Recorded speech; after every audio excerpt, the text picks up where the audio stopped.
అబ్బో ఇక్కడ కేజీ చీరలు కొంటే అర కేజీ చీరలు ఫ్రీ అంట. మంగళ్య షాపింగ్ మాల్, కేజీల్లో సేల్, టన్నుల్లో ఆనందం. డిప్యూటీ సీఎం భట్టి విక్రమార్క భార్య నందిని వివాదంలో చిక్కుకున్నారు. నందినిపై గవర్నర్ శివప్రతాప్ శుక్లాకు కంప్లైంట్ చేశారు అడ్వకేట్ సోషల్ యాక్టివిస్ట్ కరుపోతుల రేవంత్. 9/8/2026 రోజున ఇందిరా పార్క్ వద్ద భట్టి నందినిపై రిటైర్డ్ ప్రభుత్వ ఉద్యోగిని ప్రసన్న కుమారి తీవ్ర ఆరోపణలు చేశారు. రిటైర్మెంట్ బెనిఫిట్స్ విడుదల చేయాలంటే 10% కమిషన్ అడిగిందంటూ కూడా సదరు ఉద్యోగిని ఆరోపణలు చేశారు.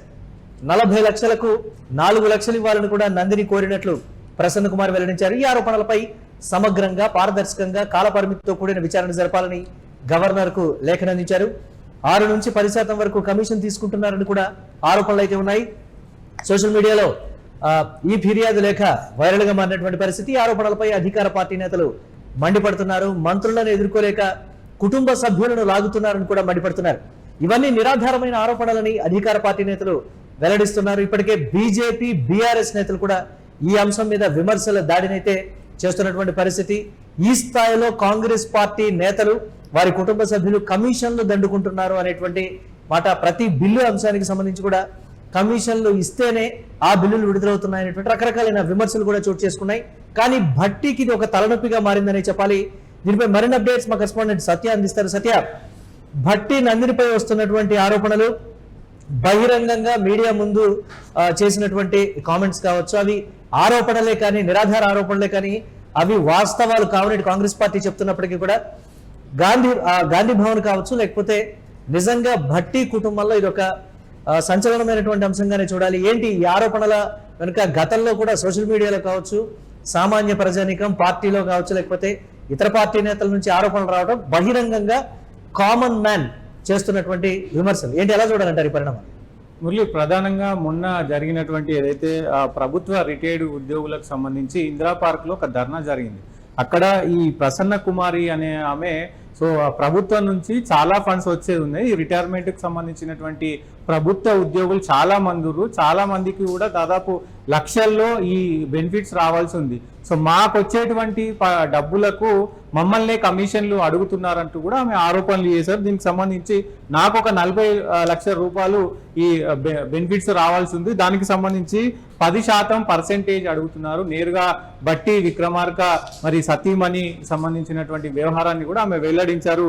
10% అంటే దాదాపు 40 లక్షలకు 4 లక్షల రూపాయలు కట్టాలని మరి ఆమె చెప్తున్నట్లు ఆమె ఆరోపిస్తున్న పరిస్థితి కనబడుతుంది. అయితే ఈ ఆరోపణలు చేపట్టిన నేపథ్యంలో అదైతే ఆరోపణలకు సంబంధించి అడ్వకేట్ ఆయన ఏదైతే కరుపోతుల రేవంత్ అనే అడ్వకేట్, అలాగే సోషలిస్ట్ కూడా, ఆయన సోషల్ సంబంధించినటువంటి వ్యవహారంలో ఇట్లాంటి ఎలిగేషన్స్ ఏమైనా వచ్చినప్పుడు ఆయన ఇటు ప్రభుత్వాన్ని కానీ అటు న్యాయపరంగా పోరాడుతూ ఉంటాడు. ఆయన ఇటు తెలంగాణ గవర్నర్ కి సంబంధించి మరి శివప్రతాప్ శుక్లకి ఈ కంప్లైంట్ కూడా అక్కడికి తీసుకెళ్లిన పరిస్థితి కనబడుతూ ఉంది. ఇది ఒక్కసారిగా గవర్నర్ కి కంప్లైంట్ చేయడంతో ఒకసారిగా రాష్ట్ర వ్యాప్తంగా కూడా కొంత సంచలనంగా మారిన పరిస్థితి అయితే కనబడుతూ ఉంది మురళి. అయితే గతంలో కూడా మనం చూసినాం, ఈ మంత్రులు ఎవరైతే ఉన్నారో ప్రస్తుతం ఈ కేబినెట్ మినిస్ట్రీ మంత్రులు ఎవరైతే ఉన్నారో వీళ్ళందరి పైన కూడా ఇటు బీజేపీ కావచ్చు, బీఆర్ఎస్ కావచ్చు తీవ్ర ఆరోపణలు చేసింది.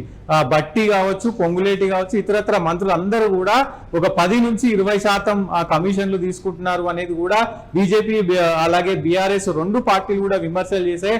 కింద అంటే గ్రౌండ్ లో కూడా కాంగ్రెస్ కు సంబంధించినటువంటి మంత్రులు ఏ బిల్లు పాస్ చేయాలన్నా కొంత కమిషన్ తీసుకొని చేస్తున్నారు, కమిషన్ వచ్చేటువంటి పనులు మాత్రమే చేస్తున్నారు అనేది కూడా కొంత గ్రౌండ్ స్థాయిలో కూడా చర్చ అయితే జరుగుతుంది. మరోసారి కూడా మరి ప్రభుత్వం పైన ఇటు భట్టి విక్రమార్క పైన కూడా ఇది కొంత మరి ఆరోపణలు వచ్చిన నేపథ్యంలో కొంత ఎఫెక్ట్ చూపే అవకాశాలే కనబడుతున్నాయి మురళి.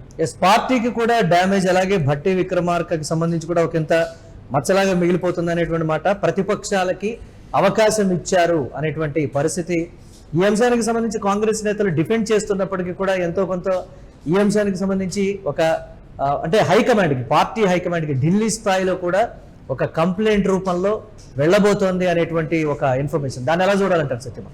లేదు, గతంలో కూడా బీఆర్ఎస్ సంబంధించినటువంటి కేటీఆర్ పలుమార్లు కూడా కొన్ని ఏవైతే ఈ పర్సెంటేజ్ల విషయంలో అటు ఏఐసిసికి కూడా రాహుల్ గాంధీకి లేఖ రాశారు.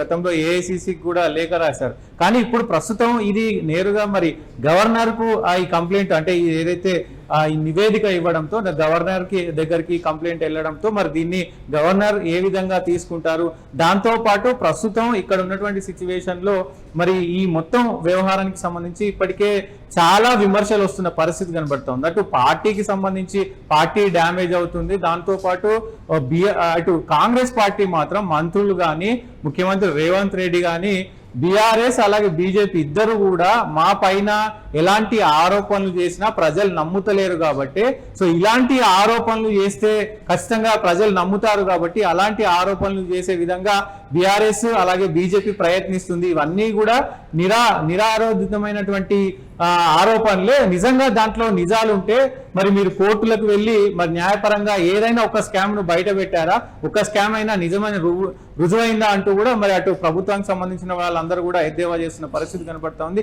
ఏదేమైనప్పటికీ దీంట్లో గవర్నర్ దాకా వెళ్ళింది కాబట్టి గవర్నర్ ఎలాంటి నిర్ణయం తీసుకోబోతున్నారు, దీనిపైన తదుపరి మరి కోర్టులో ఎలాంటి మరి వాదనలు వినబడే అవకాశం ఉంది కూడా కొంత చర్చనీయాంశంగా మారింది. మురళి, అంటే చట్టపరమైనటువంటి చర్యలు అనేటప్పటికీ కూడా మంత్రులను ఎదుర్కోలేక కుటుంబ సభ్యులను టార్గెట్ చేయడం ఎంతవరకు కరెక్ట్? అంటే కంప్లైంట్ చేసినటువంటి వ్యక్తి వెనకాల ఎవరో ఉండి ఇదంతా చేయిస్తున్నారనేది కాంగ్రెస్ పార్టీ నేతలు చెప్తున్నటువంటి వెర్షన్ ఏంటి, దానికి సంబంధించి ఎలా చూడొచ్చు? అంటే ఇప్పటికే నేరుగా బీఆర్ఎస్ సంబంధించినటువంటి వాళ్ళు దీని వెనకాల ఉన్నారు.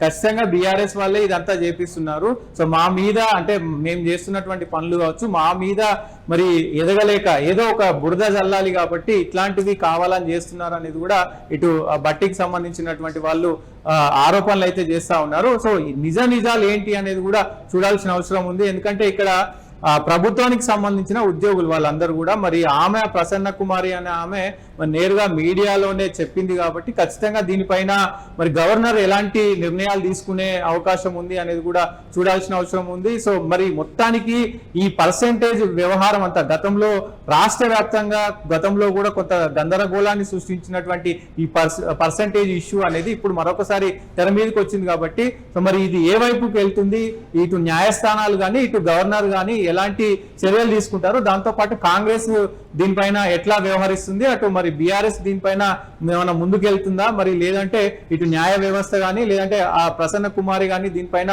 ఎట్లా ముందుకెళ్తారు అనేది కూడా కొంత చర్చనీయాంశంగా మారిన పరిస్థితి అయితే కనబడతా ఉంది. Murali, right, thanks for update. Satyam, మొత్తం మీద కాంగ్రెస్ పార్టీకి ఈ అంశం అనేది తలనొప్పిగా మారినటువంటి పరిస్థితి. బయట చేసినటువంటి ఆరోపణలకు సంబంధించి సాక్ష్యాలు మీ వద్ద ఉన్నాయా, ఇది కాంగ్రెస్ నేతలు ప్రశ్నిస్తున్నటువంటి పరిస్థితి.